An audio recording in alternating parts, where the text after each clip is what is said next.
Assalamualaikum warahmatullahi wabarakatuh. Perkenalkan, nama saya Andini Ferdanov. Saya dari Prodi Hukum Tata Negara 4C. Saya akan melengkapi tugas ujian tengah semester saya dengan tema kelangkaan minyak goreng dan peran Komisi Pengawas Persaingan Usaha (KPPU) dalam mengatasinya. Kelangkaan minyak goreng yang terjadi pada tahun 2022 ini membuat warga-warga di Indonesia, terutama ibu yang berumah tangga, kesusahan dalam mendapatkan minyak goreng. Pada saat minyak goreng langka, banyak pedagang-pedagang yang menjualnya dengan harga yang sangat tinggi dan hanya bisa membelinya dengan syarat satu kakak satu keluarga. Tidak boleh lebih. Dapat disimpulkan, kelangkaan minyak goreng belum ditemukan dugaannya. Pelanggaran dan tindak pidana penimbunan dan jumlah minyak goreng merek Bimoli pada PT Salim Infomas Pratama pada tanggal 21 Februari 2022 sebanyak 25.287 kotak dan sisanya sebanyak 69.046 kotak telah didistribusikan pada tanggal 22 sampai 23 Februari 2022 silam. Dalam kesempatan tersebut juga menjelaskan terkait dengan 1,1 juta kilogram yang ada di gudang merupakan minyak goreng yang belum disalurkan, bukan penimbunan. Komisi Pengawas Persaingan Usaha pada tanggal 25 Februari 2022, hasil pantauannya adalah ketersediaan minyak goreng sedang kosong karena belum mendapatkan pasokan minyak goreng. Selama pantauan selaku distributor baru saja mendapatkan pasokan dari produsen sebanyak 2.000 karton. Jadi setelah melakukan pantauan, KPPU akan membuat catatan sebagai solusi dan masukan untuk pemerintah mengatasi permasalahan dari kelangkaan minyak goreng yang telah marak di tahun 2022 ini. Mungkin di tahun sebelumnya kelangkaan minyak goreng telah terjadi. Masalah distributor dan harga yang masih di atas head masih menjadi fokus utama ke depan untuk pemerintah. Baiklah, menurut pendapat saya, faktor penyebab kelangkaan minyak goreng yaitu yang pertama, naiknya harga minyak nabati. Faktor penyebab kelangkaan minyak goreng yang pertama karena adanya kenaikan harga minyak nabati.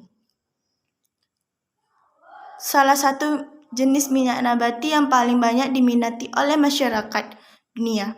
Saat ini harga CPO di pasar dunia sedang mengalami kenaikan yang drastis.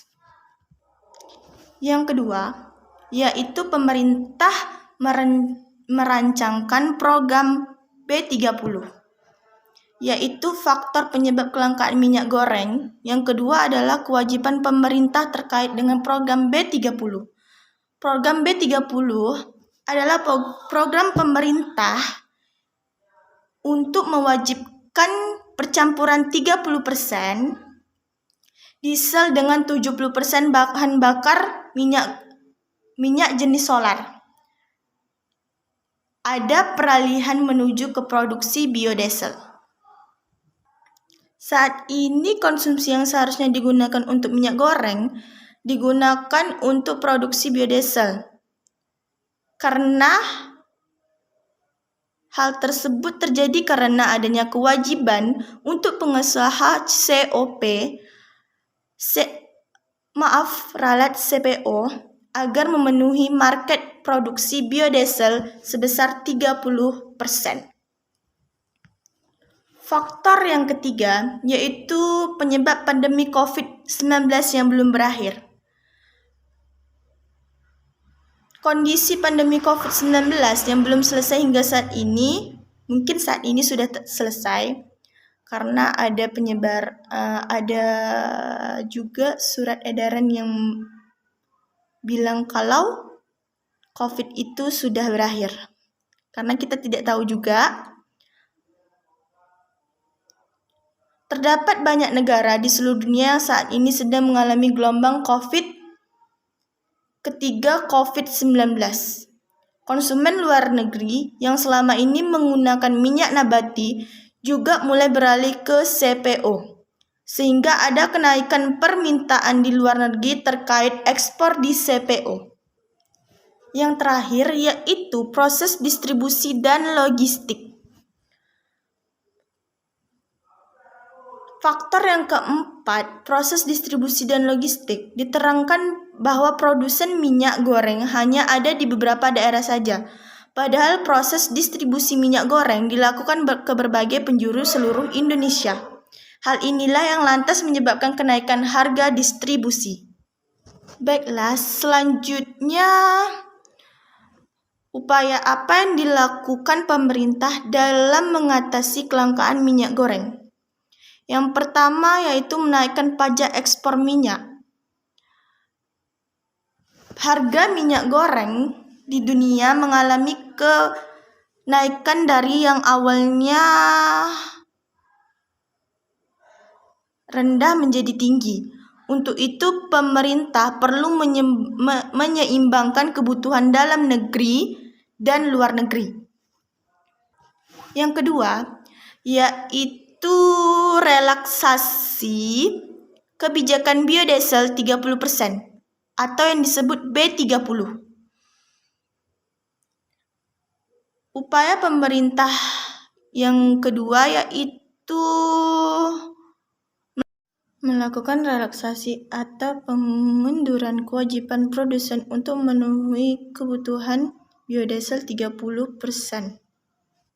Peran KPPU dalam melakukan pemberantasan mafia minyak goreng. Peran KPPU yaitu memanggil produsen atau pabrik minyak goreng untuk pengumpulan data. Yang kedua yaitu mengungkap tuntas siapa dan apa modus yang terjadi di kasus kelangkaan minyak goreng tersebut. KPPU punya hukum untuk pemain-pemain besar yang berkedok dalam kasus kelangkaan minyak goreng. Lebih baik buka transparan ke publik dan proses progres yang dijalankan KPPU. Baiklah, itu hasil tugas ujian tengah semester saya. Jika ada kesalahan mohon dimaafkan. Saya akhiri dengan Assalamualaikum warahmatullahi wabarakatuh.